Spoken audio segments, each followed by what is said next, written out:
আসসালামু আলাইকুম ওয়া রাহমাতুল্লাহ। সবাইকে স্বাগতম, শুভেচ্ছা।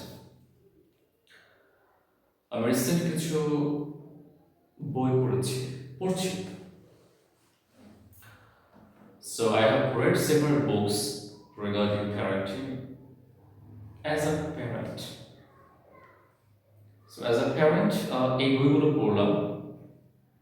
তো পড়ার পরে যখন মনে হলো যে বিষয়গুলো অধিক মাত্রায় ইম্পর্টেন্ট, তখন মনে হলো যে what I know myself, it's my responsibility to spread it to everyone.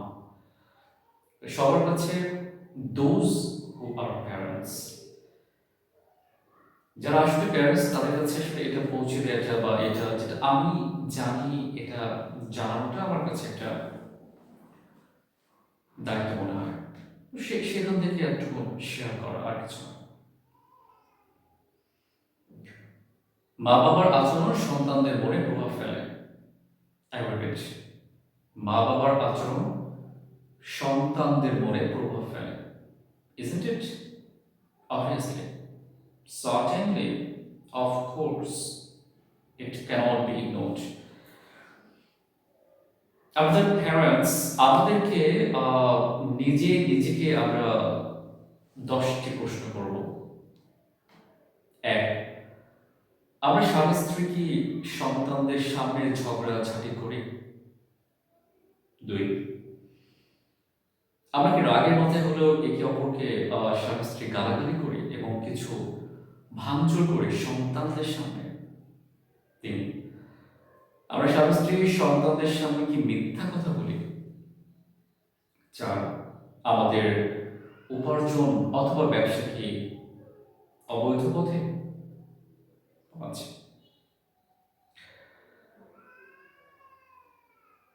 আমরা কি একজন আরেকজনের নামে বদনাম করি? 6, আমরা কি অন্যের হক নষ্ট করি? 7, আমরা কি প্রতিবেশী বা আত্মীয় স্বজনের নামে গীবত করি? 8, আমরা কি টিভিতে অথবা স্মার্টফোনে আমরা আপত্তিকর ছবি, সিনেমা বা অনুষ্ঠান দেখি? 9, আমরা কি সন্তানদের সাথে দুর্ব্যবহার করি এবং প্রায়শই গায়ে হাত তুলি? 10, আমরা সন্তানদেরকে দিয়ে কি মিথ্যা কথা বলাই? এই 10টি প্রশ্ন অ্যাজ এ প্যারেন্ট আমি আমাকে করব। Trust me, I have to do it, we have to do it. এটা আমাদের করতে হবে, করতে হয় এটা আমাদের। যদি এগুলোর কোনো একটিও আমার মধ্যে বিদ্যমান থাকে, আবার বলছি অ্যাজ এ প্যারেন্ট, যদি এগুলোর কোনো একটিও আমার মধ্যে থেকে থাকে, অফকোর্স ত্যাগ করতে হবে।